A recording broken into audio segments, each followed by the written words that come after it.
No! God, please, no! No! No! No! That's my attitude right now, Carl. Oh, Carl, I love you coming on. But I'm feeling... report has you down in the dumps, huh? It just feels too familiar. Like we're 4-2, and I'm trying not to go into spiral mode. I know we won't lose 10 games in a row, and we planned on this being a loss this year. We did when we filled out the prediction video. We didn't realize the Ravens line would suck so bad, and that Lamar Jackson would be. Now they're fully healthy. We're not fully healthy. I'm good. I'm good, brother. I mean, we can lose this one and still be fine, right? Or maybe Ben Johnson and Dennis Allen will win this one with, UFL players and prove to us that coaching is everything. Yeah, I know that you're definitely not the biggest fan of 24, huh? He did some spot duty against those Saints, and I don't think he was too bad. But against who?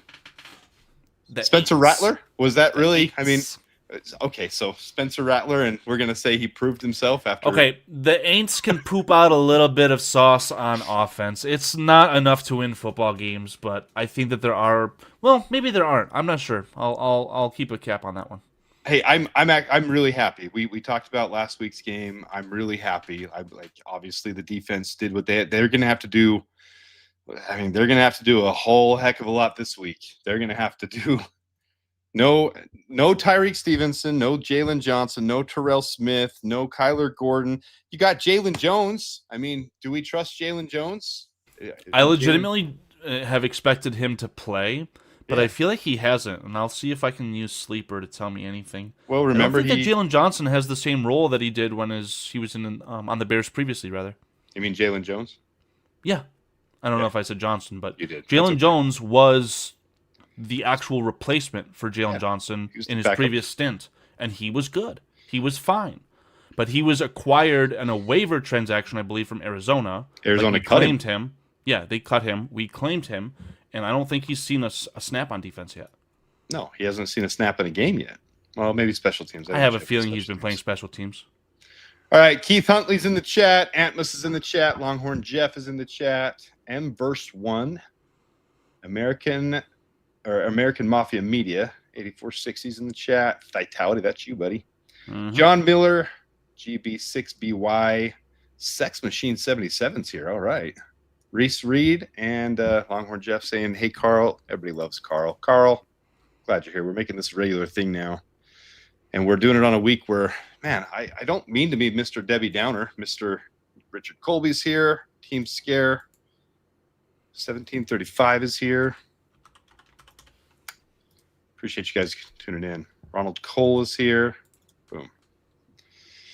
Yeah, guys, you caught me in a negative moment. This is why. Not that one. This one. Carl, explain it because I'm too grumpy to explain it. So, there was a really fun, call it 12-hour period on social media where Wednesday into Thursday, you're starting. Technically, he could be considered your CB1. I think he kept continuing to play the CB2 role, right? Tyreek Stevenson. Yeah. Do not play Wednesday, do not play Thursday. Okay, Tyreek Stevenson is probably not going to play, and we knew that before the injury report came out today. Well, I have a good idea.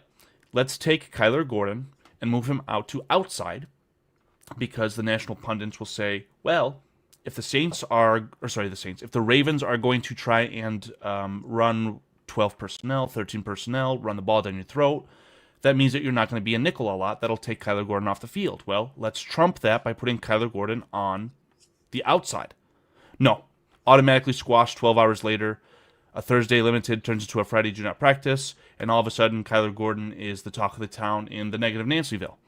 You got guys saying that he's injury prone, a liability, all these stupid things, and I'm very upset about it. But it is sad because now everyone's favorite outside cornerback, Nick McLeod, number 24, Adam Mason's favorite, will be playing some football game for the Chicago Bears. Do you think Jalen Jones has a shot to play instead of Nick McLeod? I mean, I just have to hope on a prayer, but I in a vacuum, in an unprofessional, untrained, pure fan point of view, I would wish that Jalen Jones was playing. But they had Nick McLeod on this roster before they even decided they needed to put in a claim for Jalen Jones. Like I said, Nick McLeod did play outside snaps. Yeah, but to be As a fair, cornerback. Jalen Jones was a free agent. He had a choice to. I mean, he could. It's not like we traded him. We didn't get rid of him. He didn't have a choice. He was cut. He was put onto waivers, and we claimed him. We are the ones who made the choice on Jalen Jones. With the Cardinals, so maybe we wanted him back last year. I speculated we did, and then Very as soon possible. as we claimed him off waivers, which means we obviously wanted him. So I don't know. I'm down in the dumps right now, guys. I've 4-2 Bears. Last year we were 4-2. We lost 10 in a row. Help me not go down this rabbit hole spiral. All these injuries.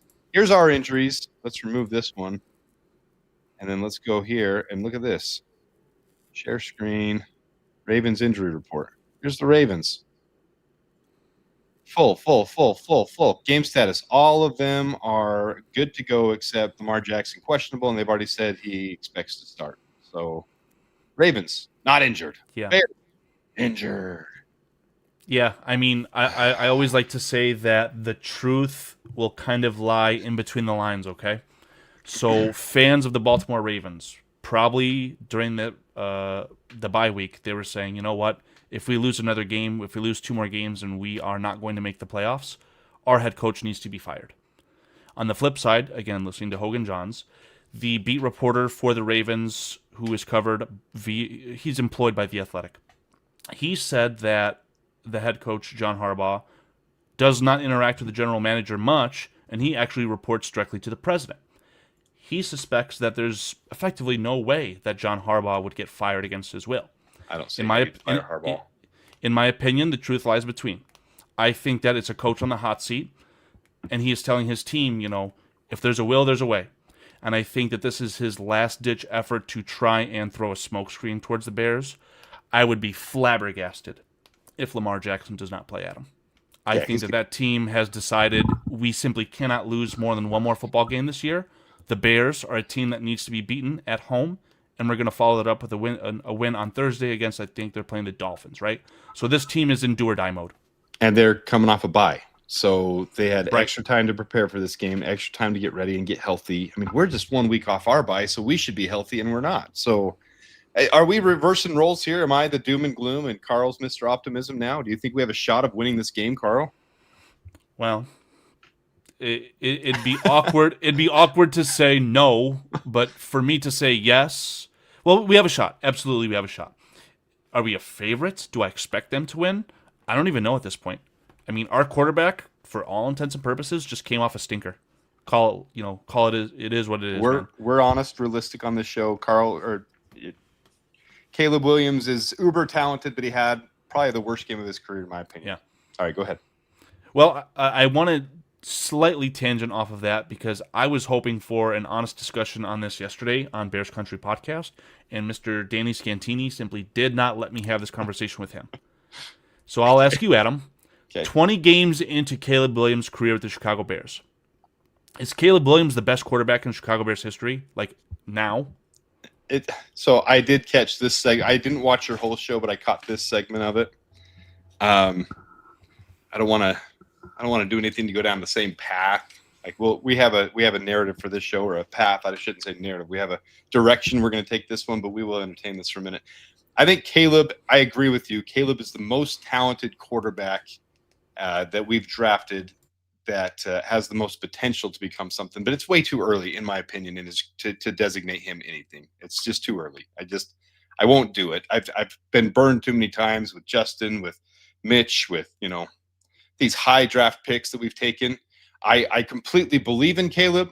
He's uber talented. I like what I see in his. I've been pointing it out here. I still don't see Hogan Johns or the score or anybody else pointing out the pressure turn to sack ratio. I keep shouting it loud because I want one of those national, CHGO even. Like, I want one of those guys to pick up what I'm saying and key in on it, because it's so important how much better he's gotten at realizing his pocket. His pressure turn to sack is cut in half this year, from 28, almost 29% to 14.7 right now.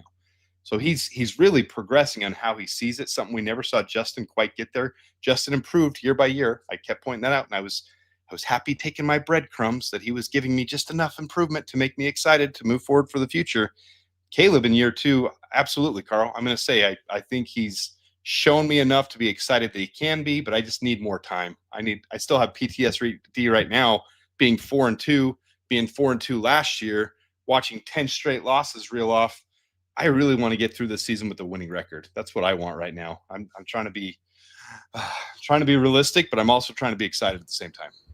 Right, and I think that's a pretty fair and balanced way to look at it. I mean, I'll answer Squeegee's comment directly in the chat. Squeegee, it's good to see you. My point is that how can you say that this quarterback is already the best quarterback in Chicago Bears history? We're simply not there yet. We need to see more. For us to say, yep, he's the best quarterback in our history, that would imply that he needs to play like it week in, week out, and he needs to carry the football team by himself. It's simply too much to ask. We haven't gotten to that point where he's mastered the offense, whether he's ahead of schedule or not. And again, I just don't think that it's fair. So we saw a quarterback who's uber talented have a bad game. Don't be surprised if you see a couple more bad games. But then on the flip side, if you think of Caleb Williams' best game that he's played for the Chicago Bears, I think we're going to see several games that are better than that moving forward. So we're in for a ride. I can't tell you what's going to happen against the Ravens because it could be another stinker. But boy, if that DeAndre Swift guy, if he keeps playing well, regardless of his injury designation, if this defense continues to produce turnovers at literally a historic level, anything could happen. Yeah, I was trying to sit and think too as I saw your thumbnail here. It's a really good thumbnail. Good job, Carl. Carl's very creative, very talented. I saw Kevin Byard, and I wondered if we could bring one of the safeties up to play corner as well. And then I was thinking who, and Jonathan Owens can't do coverage for his life. He tackles hard, he hits hard, and Elijah Hicks isn't reliable in coverage either. So it's really got to be Mr. McLeod or Mr. Jones. And man, I don't know who it's going to be. But to our point, let me turn to the positive now. What's up? Alex is my name-o, Carl's favorite antagonist.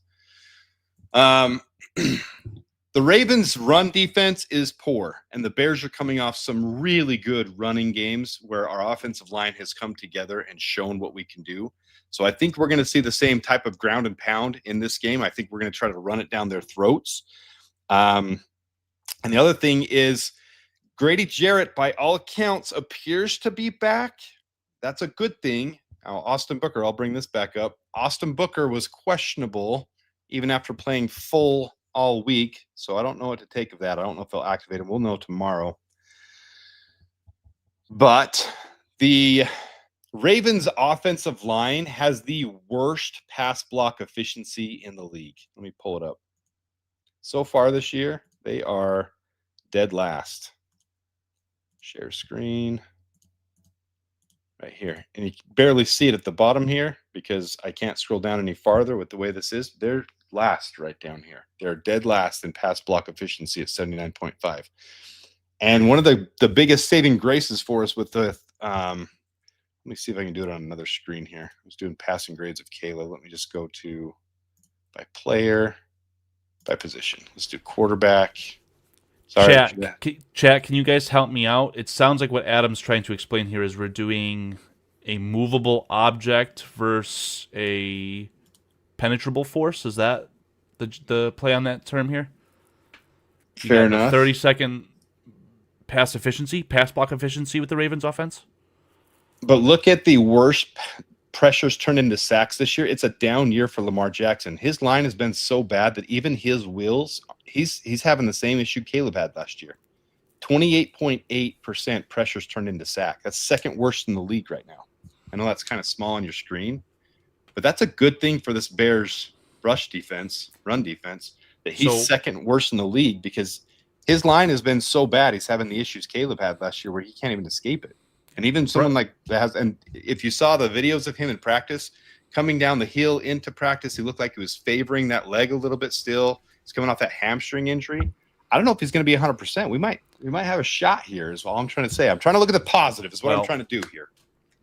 Now, Deo Odengbo hasn't even earned $1 of his contract. So, Brian Gilmore, thank you for helping me. We're looking at a stoppable force versus a movable object when it comes to this 32nd ranked pass rush efficiency on the Ravens pass blocking versus the Chicago Bears defensive line. Now, we're going to be without our joker and Kyler Gordon. Are we still going to bring number 9?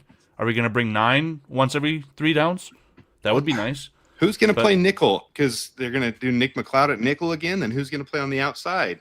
Because no, I'm pretty sure Josh Blackwell. Well, Kyler wasn't injured. I don't know if Kyler got injured. He finished the game.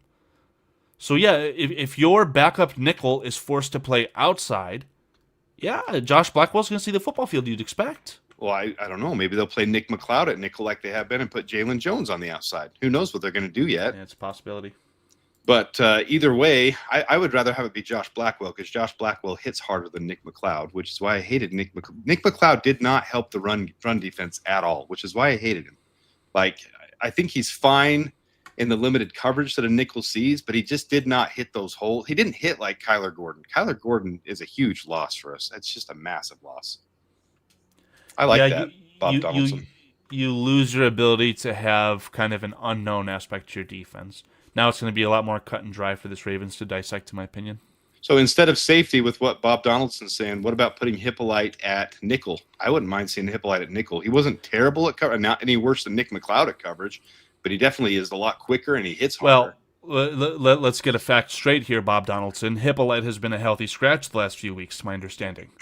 Yeah, but we've relied on practice squad elevations from Carl Jones before Ruben Hippolyte. So look what I'm bringing to the table today. I'm not used to this version of Adam. Right. Hey, to be fair, I'm trying to bring out the positives. I do all the research, and this is what I found. Their run defense sucks, and their offensive line sucks. So yes, we do have a shot. I just I don't like that secondary being so damaged. I mean, we're missing our top 4 cornerbacks. That just, I don't know, man. I don't know. Well, if you want, you can throw up what I'm sharing on the screen right now, Adam. You got it, Carl. This is courtesy of Kevin Fishbane, the Chicago Bears starting playing defensive time. And I'll zoom in. We'll dissect this a little bit better.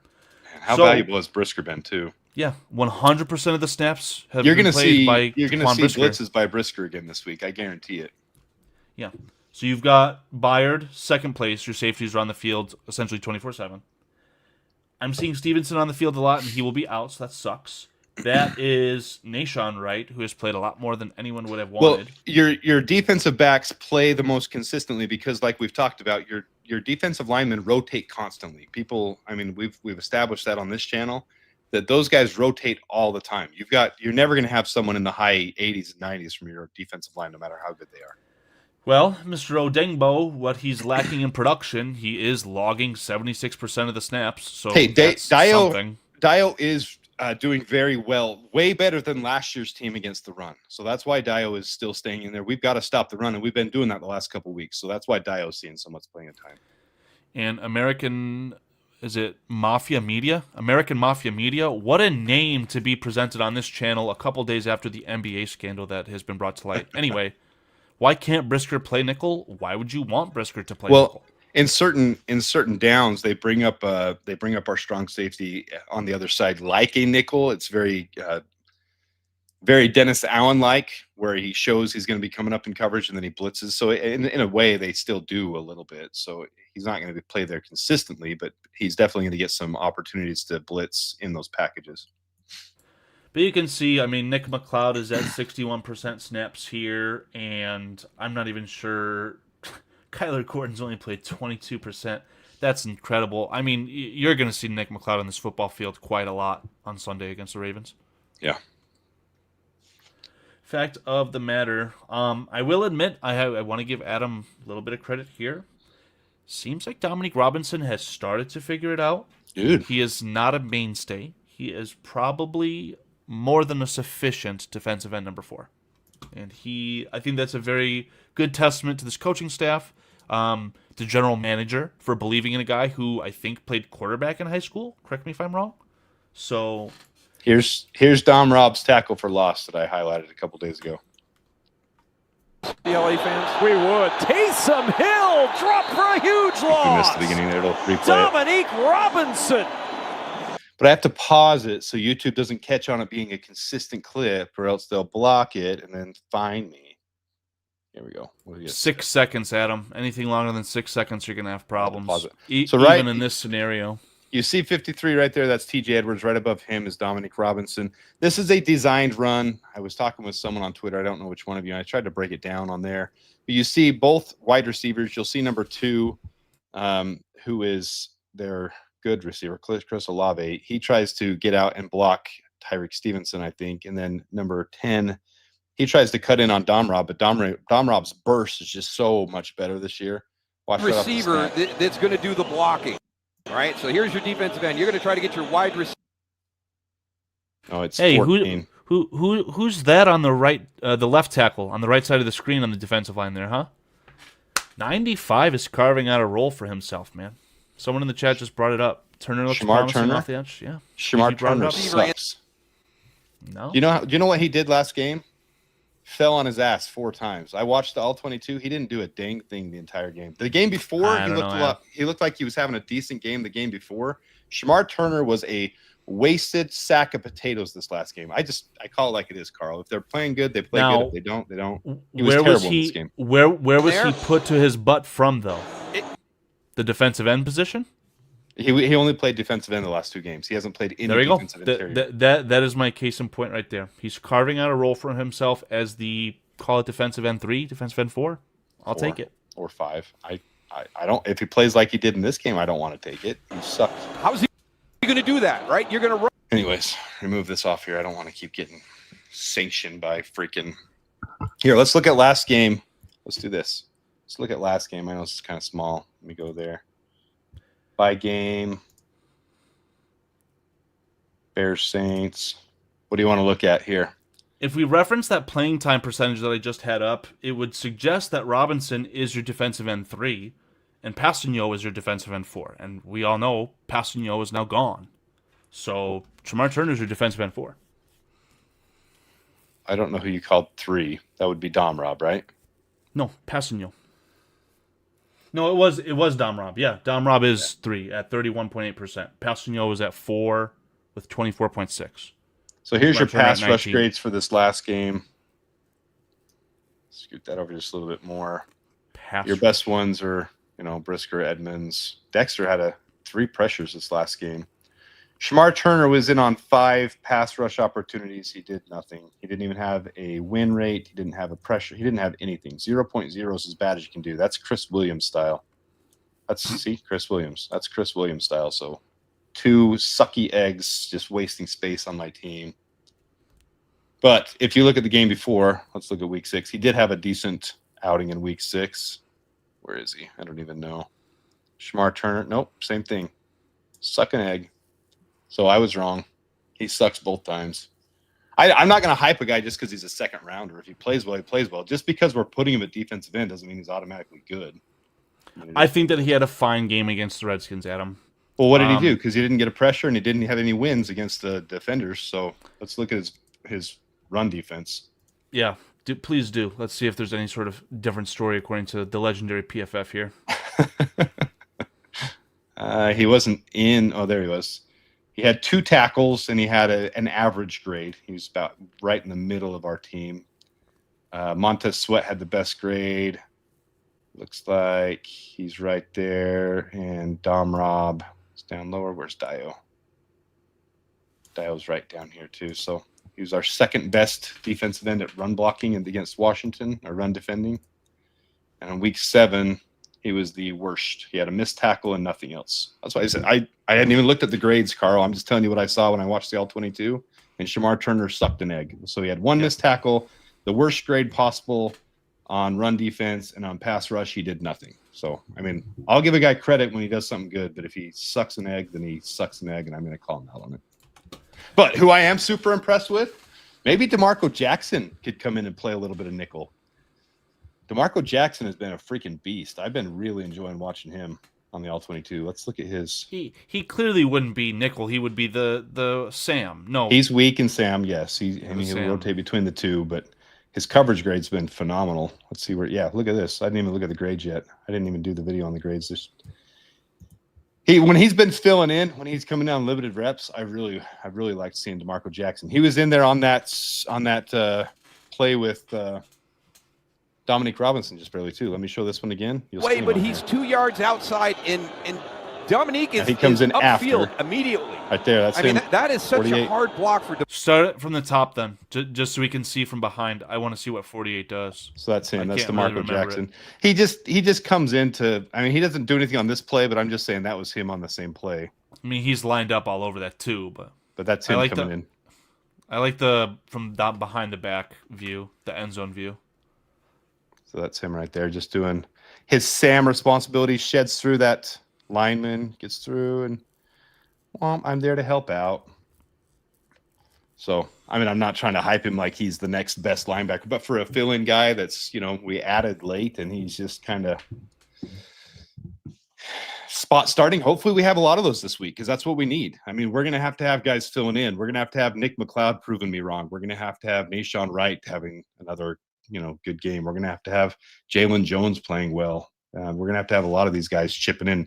And that's, I mean, we talk about the point of this video we wanted to do is, last year we were 4-2. This year we're 4-2. Are we at a turning point for Chicago where it feels different? It does. I mean, all of us can agree on that. It does feel different, but they've still got to do it. Just like you were saying, they've got to have the end result. We've got to have a winning record this year. We got to stack wins. And this game would prove to me more than anything that the coaching is the difference, because if we can pull this win off with a completely depleted secondary, I mean, we're talking practice squad players with some of these guys that shouldn't even be on the roster. Jalen Jones was cut by the Cardinals, and some of these guys are only called up because we're missing our top 4 cornerbacks. So if we can pull it off, this will be a coaching victory for me more than anything. Yeah, and I think that we're learning how important that is. Especially on the defensive side, you're seeing a team that has a really similar set of players as the previous regime. Big difference is Grady Jarrett, who has not even played a full suite of games due to injury, being old, whatever it is. Just the style of defensive Allen seems to be allowing us to have a better performance from the defense alone. I really, really like the way that they're switching these linebackers as well. I think that you're finding out that TJ Edwards is a Mike, Tremaine Edmonds is a Will. That's your secret sauce right there. That for those who missed it, games. For those who missed it, Ben Johnson talked about that in his press conference. Not this last one, but the one before. It might have been Mondays. I have not heard that. The day after the game, so not Mondays, but Tuesdays. So not his follow-up one, not the one right after the game, but the Tuesday one. They asked him specifically about Tremaine Edmonds and his length, and he went in depth and detail. So go to the Chicago Bears page after this and go watch that one if you haven't watched it. It's a good one, where Ben Johnson talks about, we've targeted these guys' strengths, and we find that him out on the Will and TJ Edwards as the middle linebacker is more effective for this team, and his length is very productive for him at Will. And he talked about it, and they're going to stick with it the rest of the year. So Preston and Dennis Allen seeing that, and obviously it's getting Edmonds is finally playing up to his contract. He's the 4th highest paid linebacker, and now he's playing like it because of what they've done. So props to them. I could probably use Spotrack or something to spin this up real fast, but it's a shame that players who maybe in our off-season projections before this year started, pretty sure it was unanimous for most Bears fans, right? Tremaine Edmonds will not be here in 2026. DeAndre Swift will not be here in 2026. Well, I don't know. Those are some of your best players right now, Adam. You're talking about before the season, right? Yes, before a snap has been taken under the Ben Johnson era, and we're doing our off-season projections, right? You're the one who educated me. Football team in 2026, missing 25 odd roster positions, already negative in the cap. No safeties. Yeah, already negative in the cap. These guys got to go. These big contracts, you just got to let them go. Well, fuck, they're some of your best players. We can't. Now you're gonna have to restructure some things. We can't. You're gonna have to figure it out. Edmonds go now. I mean, can you imagine this defense without Edmonds right now? We would have lost. Yes. I can't. I mean, it would not be better. His length, okay, I get what you're saying. Yeah, you can see it, but he's been so valuable with that length out on the outside instead of in middle linebacker. It's been so valuable for us. I can't see us not restructuring him or restructuring. I see us restructuring several contracts instead of letting people go. I can finally see that maybe we're gonna. Cole Kmet is injured this week. Oh, here's a good question for you guys. This is an actual real question for my fantasy team. You ready? So I have not started Colston Loveland lately. I did the first 4 weeks, and it's bit me in the butt. So I have Kate Otten as my backup, and I've been starting him the last couple weeks, and it's paid off. Hold Buccaneers. on. Pump the darn brakes. I asked you a fantasy football question, and you said, I don't do fantasy. What is this hogwash? What the hell? What was you're doing legacy fantasy football? I don't know. It's called Dynasty. Whatever. Guys. Maybe Adam should do a chat poll here. One in the chat if you guys would be interested in a Dynasty league. No, I'm not doing a Dynasty league. Come on. I didn't even keep the fantasy football league from last year active. Oops. Oh my god. I gotta find you gotta figure it out, Adam. Dynasty is so much fun. I'm looking because I joined a league that is just totally corrupt, okay? I'll show you the trade later. They traded like Ramondre Stevenson for 2 first-round picks. It's total hogwash, okay? This guy's team is totally juiced up. No one can win a damn thing. I'm thinking about trading Jamar Chase for everything. I'm talking for RG3, 3 first-round picks, and then some. That's the fun of Dynasty, dude. Dynasty is so much fun. You've gone off the rails for me again. All right, you guys in the chat. Shout out the Cutwater, baby. You got 75 of you in the chat. We only have 18 likes. Hit that like button. Let's get this thing shared around. Appreciate you guys. You're always great at that, but you need a reminder right now. How do I start a poll, Carl? I can't remember. I'm over on the other page. You have to go to the live stream on YouTube. Oh, it might be because there's still an ad to be played. Let me cut the music. There we go. Okay. You have to look at your chat on your live stream on YouTube, and there should be a little plus symbol at the top bottom right. Do you see that plus symbol? No. If you don't see it, then try and pop out the chat. There's 3 dots, I think, at the top right. Hit pop out. Pop out chat. Yeah, All so right. what I'm scrambling to do right now, chat, is figure out how the Titans, the Ravens are against tight ends. Will it show me? I can't find What how to was do it. that noise? I don't know. Did Somebody speed someone just do racing a by my house. burnout? That's crazy. Are you on the Las Vegas Strip? Not even That's close. crazy. That was that loud, huh? Yeah, it was. Man, I can't even. So according to Sleeper, they're suggesting that Baltimore is not necessarily the best matchup for tight ends in fantasy against the Ravens defense. But I really like that comment that I see from Steve Keith, 6695 in chat. 84 go. Okay, so here's my real question. I can't find I have to give you access. Whatever. We'll do it later. All right, so I got Kate Otten going against the Saints. The Saints. Or Colston Loveland this week because Cole Kmet's out. Colston Loveland's done nothing, and we're going to run the ball. I think that after the Buccaneers had a really bad game offensively against Detroit, I think they are going to go back to their bread and butter, which is force-feeding Rachaad White and force-feeding Emeka. Well, I know how to say his name. I don't know how to say the joke, which is what Rob Gronkowski said. Iggy Biggy? I forgot the exact joke. Yeah, but moral of the story here, Ibuka, fantasy beast. He'll get fed. Why are you not worried teasing about me while I'm already down, Orton. dude? Why are you teasing me while I'm down? All right? Now neither of our teams are going to the college football playoff. Jeez, back off. Wait a second. I'm gonna make you spell that one out for me. What did happen last week in Boise? UNLV lost to Boise State. Leave me alone. Oh, okay. So I'm sorry. I apologize. He's just having a little fun. He's just ribbing me. But yeah, all my spiel here to say, Adam, give 84 for the Bears a look. Let's see what happens. I'll do it just to be loyal. Just to be loyal. I have this gut feeling that Rome Odunze, in the general sense, is trending down. I know that you don't want to hear it.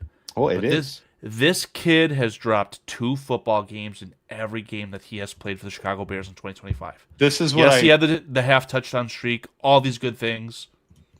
No, this is what I pointed out on Twitter. You're not on Twitter, so I got to show you. This is what's frustrating me right now with Rome.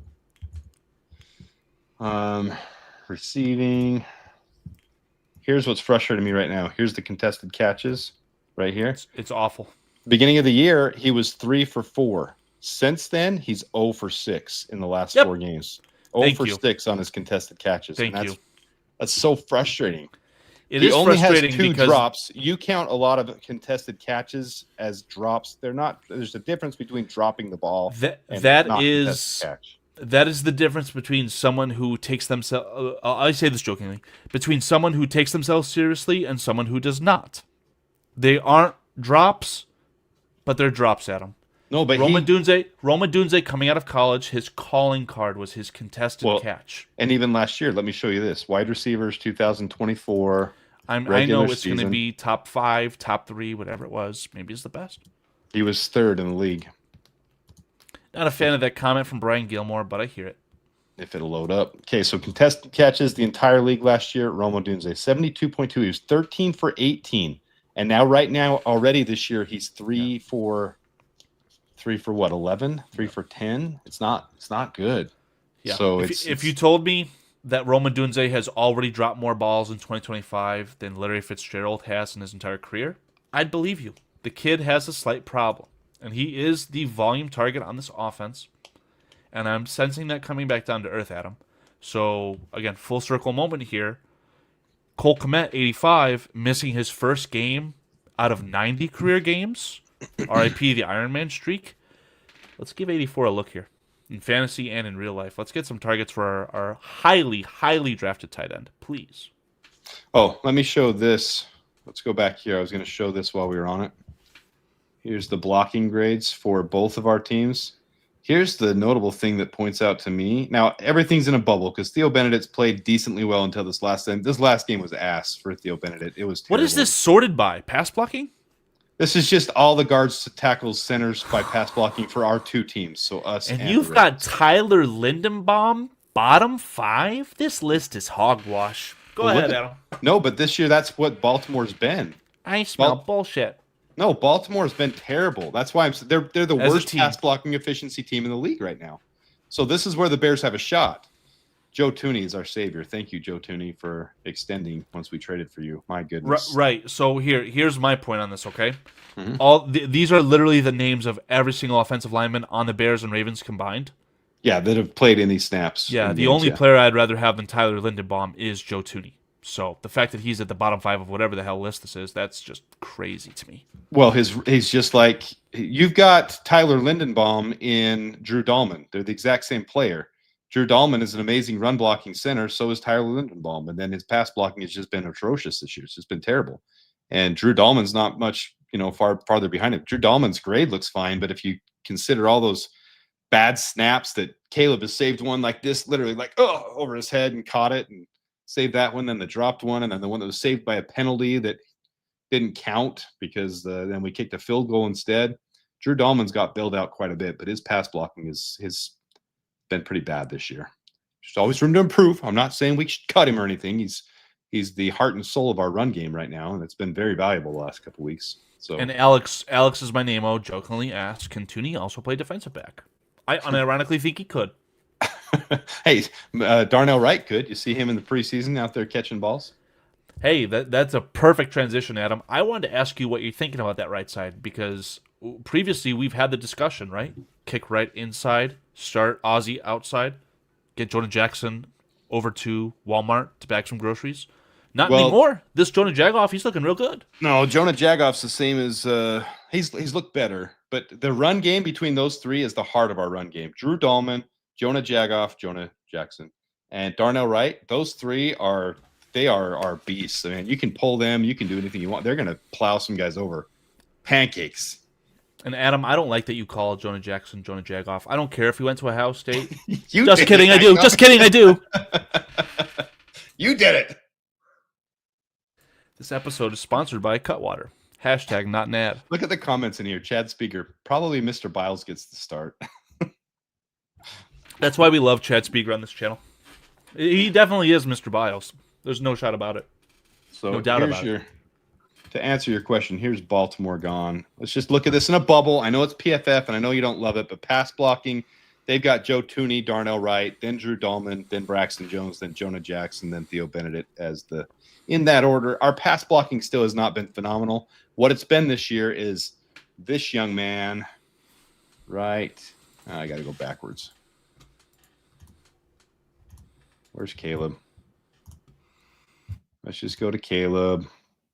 This young man has made leaps and strides at this area right here. Still lots of pressure, 75 defensive pressures. This is last year. Sorry. Nope, this is this year. 75 defensive pressures, and he's only had 14.7 pressures turned to sack, which is upper half of the league. So he's helping that defensive or that offensive end out a lot. He's doing a great job. But run blocking, look at these guys. Drew Dahlman, Darnell Wright, Luke Newman, the limited snaps, 3 snaps. Joe Tooney. They've got Jonah Jackson down at 59. This is where I don't agree with PFF. When I've watched Jonah Jackson, I think his run blocking is phenomenal. I even think Theo Benedict's run blocking is better than 54.5. I think the run blocking as a whole on this team is looking really, really good, really clean, really enjoyable to watch. Again, for someone who could not break down film in the NFL if his life depended on it saying this, very obvious from the broadcasts in the last 2 weeks that this offense, the running game specifically, is focusing on their double teams. I'm seeing the left guard and the center combo block, and then the center moves on. Seeing your right guard and your right tackle combo block, your right tackle moves on. So if that's the idea here, it's working. I am a little bit fearful of if this gets figured out, are we going to regress to the average? Because I, again, am very skeptical of DeAndre Swift. He has done nothing but proven me wrong these last 2 weeks, and I pray to God it doesn't change. He's hitting holes harder too, though. Like, he really is playing different. The holes that he is hitting, absolutely, he is hitting them harder. But I have not seen him run between the center and either side of the center. Have not necessarily seen that with great effect. So that's Kyle Monangai. Kyle Monangai did too, though, and yes, he did. Both of them are hitting. I just think I think Eric Bieniemy, I think Ben Johnson is the one teaching them, telling Eric Bieniemy, this is what we got to do. I've done this in Detroit. Like, I think they're really just playing different hard-nosed style, not be afraid to, not pussyfooting, not just tiptoeing through the line. See a hole, hit it, commit to it, whether it's the right one or not, and go full bore, and you're going to get 4 or 5 yards. And if it is the right one, you're going to get 7, 8, 9, 10 yards. And of course, I don't know if everybody knows this. If you haven't seen it on Twitter, we have the most amount of explosive plays. Explosive plays are for running game, 10 plus yards per run, and passing 20 plus yards per pass. And we're leading the league in explosive plays, and we played one less game than a lot of teams. Now everybody's catching up because this is the biggest bye week with 6 byes this week, but we have the most explosive plays so far this year. So that's phenomenal. It's running game, coaching, running backs. Let's just look at the running backs for fun. I haven't even looked at this. And while you're pulling that up, Adam, I see Brian Gilmore. He's saying that the run game, very important. Play action, really important. I agree. But I think that the play action game, for it to work like something even half as good as it did in Detroit, you need to earn your credit, right? You're not going to have one game where in the first half you're running for 150 yards and all of a sudden the play action is just going to magically work. You got to earn your stripes. So the Chicago Bears offense coming out of this bye week has become a running offense. Yeah. Are the Baltimore Ravens in Baltimore with their full suite of players, sub Nnamdi... it's Matabike. I almost said Nnamdi Asomugha. Well, but anyway, are they going to sell out to stop the run? Is the play action something that we should be implementing into our game plan? Maybe. Of course. Yes, and yes. And this is just to show how much an offensive line affects things.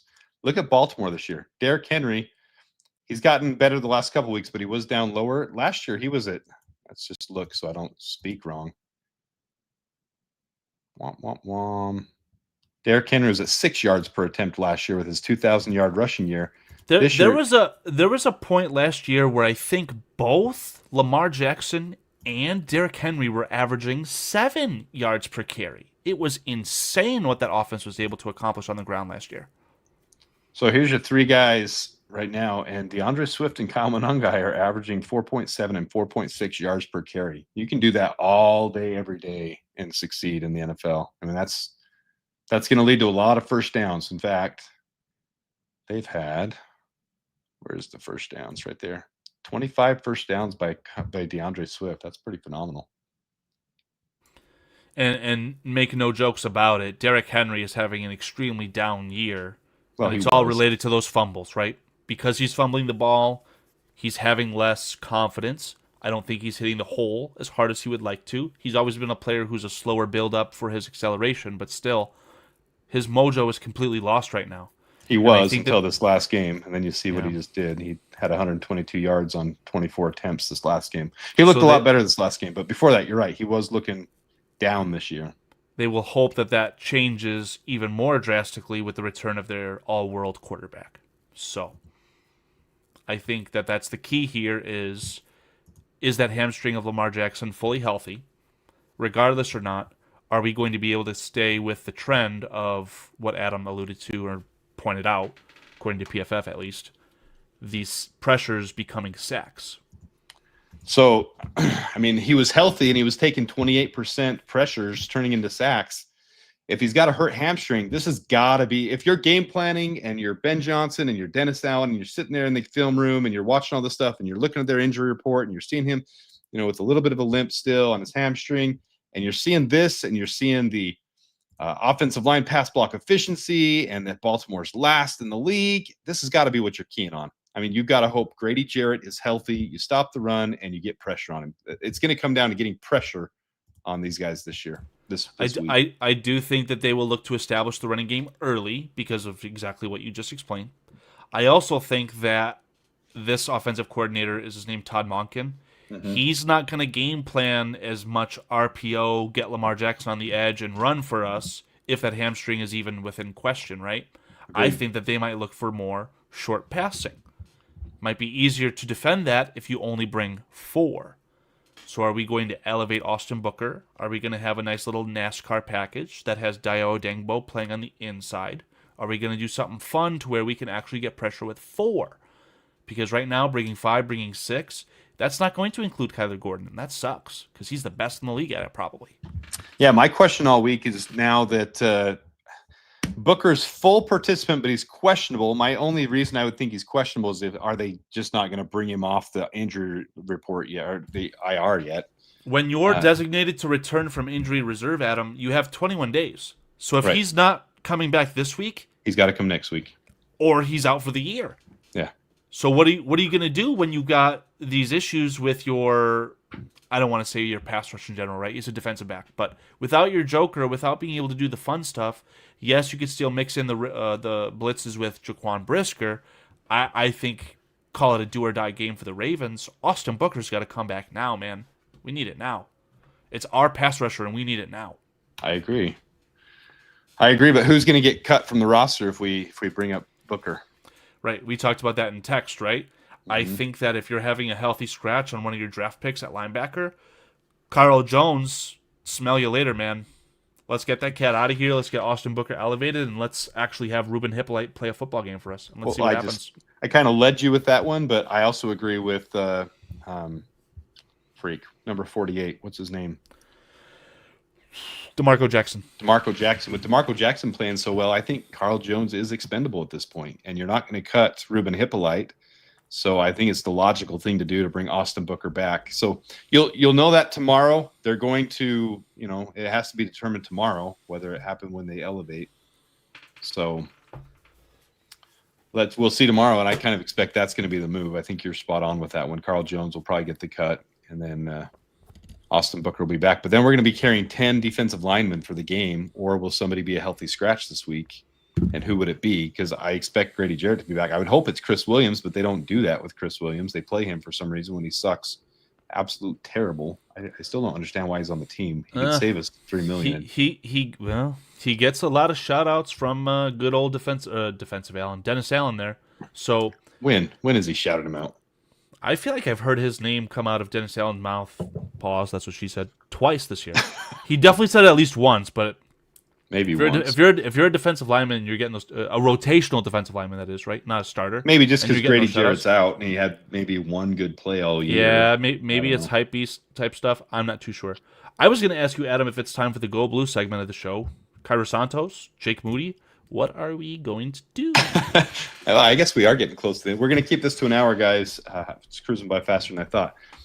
So this is something I've been battling people on Twitter, and I mean, we have our conversation about it, but I'm not in the mindset and mentality of being stuck on one kicker just because he's been consistent with this. Ben Johnson was clearly irked, and Ben Johnson took the fall for it. There's the clip where he says, I got greedy. Let's move on to next week. I got greedy. But if you can't rely on your kicker to kick it out of the end zone, that's a liability.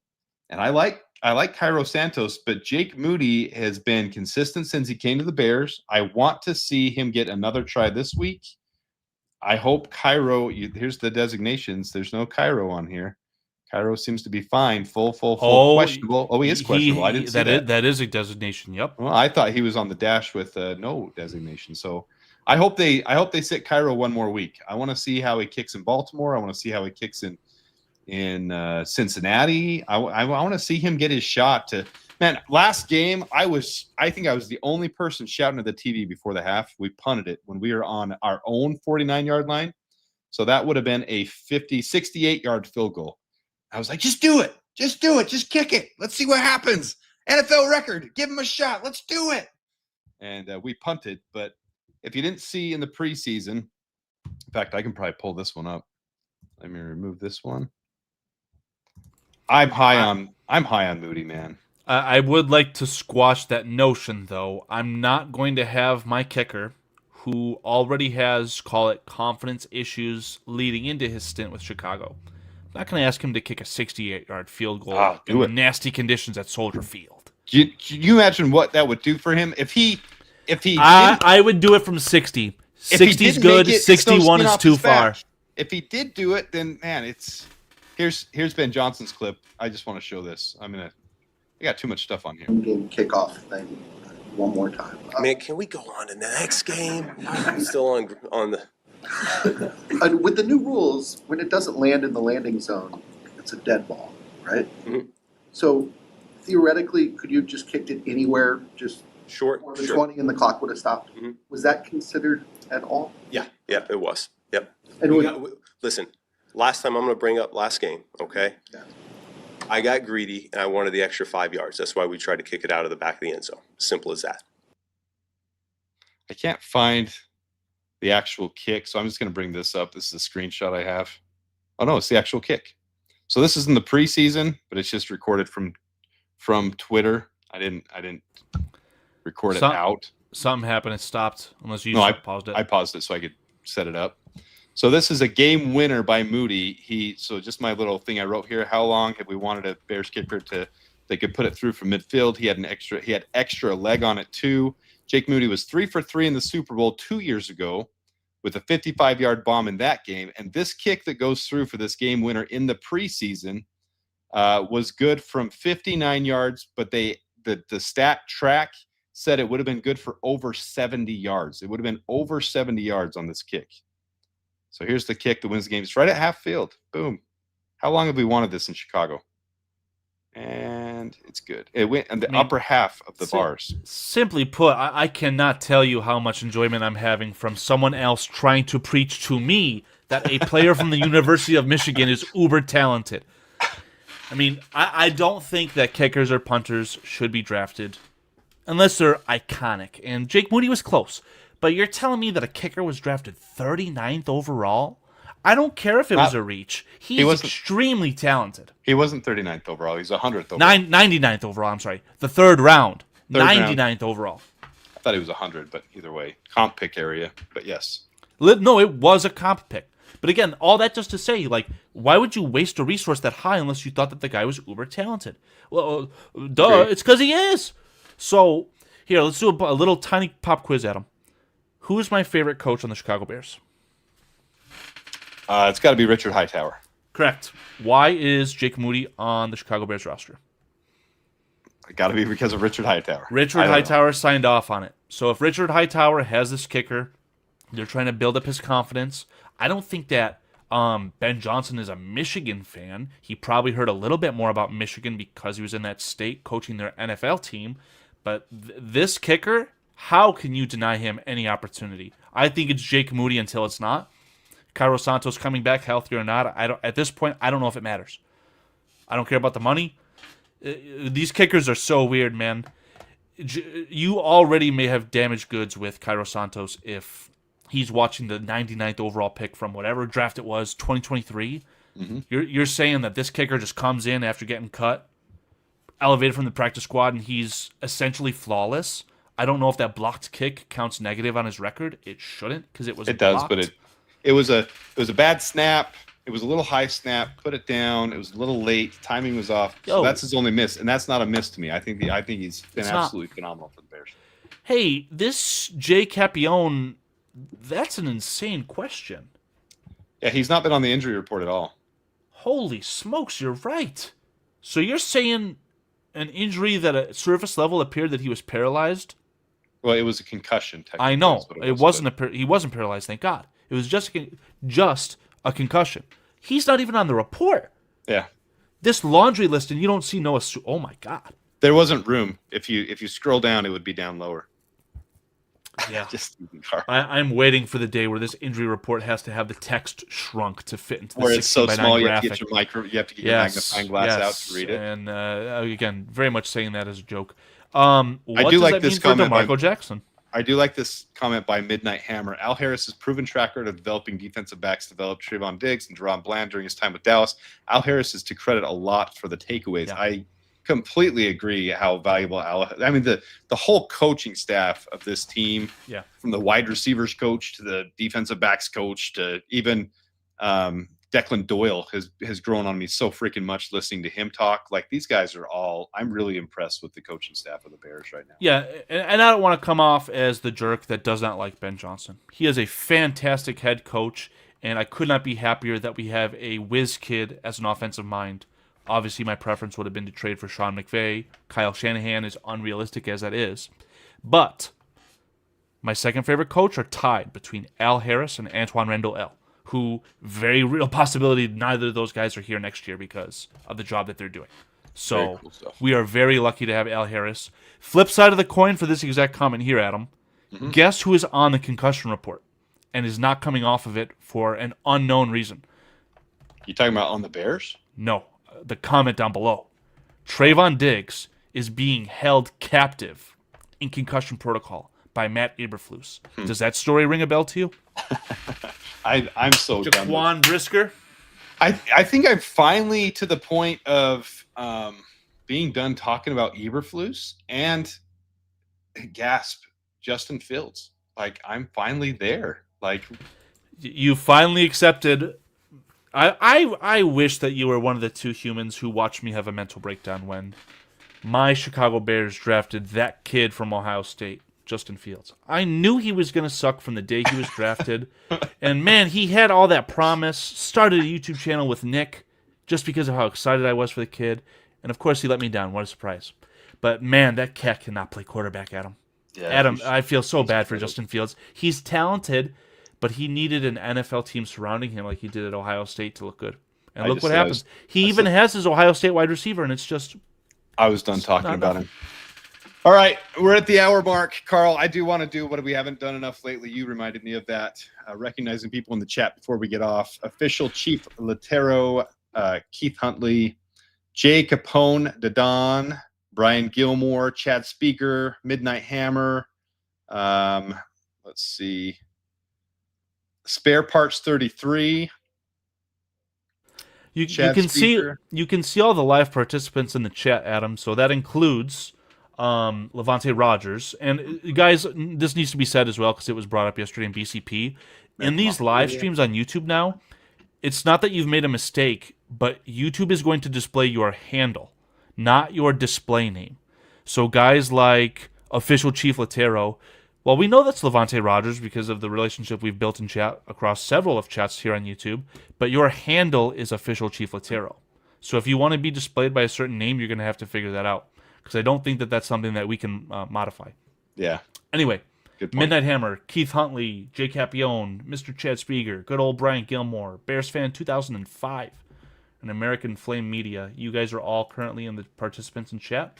Appreciate the ever-living heck out of you guys. King Book of World, just to add a couple more that we... White, G53, Alex is my name-o, Reese Reed, Longhorn Jeff, who's always here and loyal, we love you, D34 DCOD3, who's new to the chat. I don't recognize from before unless you changed. Egbuka or something, he was making the comment on Emeka Egbuka. I'll find the clip and I'll add it to the BCP soundboard. It was a legendary combobulation of a name. It was like Ega Mega, Ega Bugga is just crazy. It was so funny from... I think Rob Gronkowski is one of the most unironically funny people in America. We do appreciate you guys tuning in. To the point of the show on this one, I am a little down on this one, but I found some things through digging into it. I'm not doing my preview show like I normally do because Carl and I are doing our show this week. The run defense for the Ravens is suspect, and their offensive line is suspect. So we've got two areas there we can dissect, and I think it's going to be a high-scoring game. I think the offense has got to put up their points, and they're probably going to have some good opportunities against our defensive backs. But this will be a fun one. If we can win this one, this is that turning point type of game where coaches take over, where you change the culture, because we can't win 4 and go 4-2 and then lose a bunch. We got to go 4-2, and then another segment of 3-1, another segment of 3-1, maybe 2-2 on some of those tough ones there. But we got to end the season. If we want to make the playoffs, I don't think 10 wins is going to be enough. I think this is going to be a tough NFC. You might have to get to 11, and that's going to be a tough task with all the injuries we've had. But I've got hope. You've given me hope, Carl. I've got hope we can get there. Yeah, nothing you said there is wrong. I would just like to say I think that this is call it about a turning point, right? There's probably an internal turning point, which we have already eclipsed. You went into Washington. You exercised your demons. I think this team finally has the internal confidence, which is critical, right? I think a win over a Lamar Jackson-led Ravens team, because I'm extremely confident that Lamar Jackson would play. My fantasy team sure hopes that I'm not wrong, okay?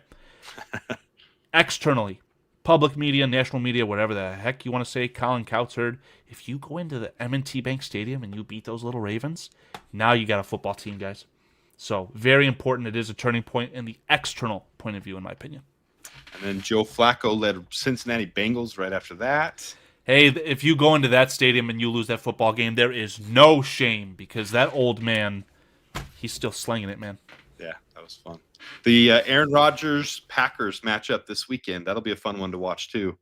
I'm hoping I don't know what I'm doing in real life, if I'll be traveling or not at that time, but I sure hope I'm not because I want to watch that football game.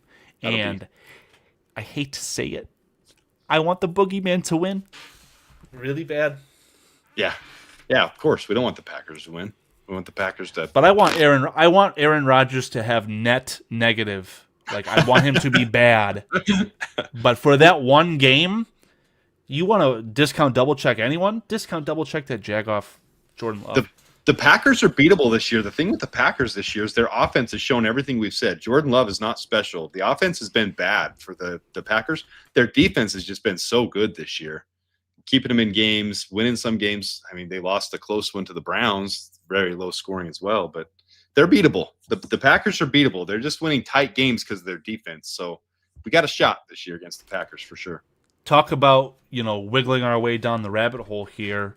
I'm so thankful that this Bears run defense is looking ever so slightly better because I would not be able to I will not be able to handle Quinshon Judkins having a 150-yard, 3-touchdown performance against us. That would suck. Oof. Yeah, that wouldn't be fun. All right, Carl, appreciate you as always, buddy. We're going to log this thing off. Any last words? No, chat, you've been fantastic. I appreciate you guys spending your Friday with us. If you have not already tabbed over to the Barroom Network with the Willis Twins, I have a feeling I'll be watching those guys. So go ahead and tell them that Adam Mason and Carl from Bear on Sports sent you over. So Cool. Okay, see you later, buddy.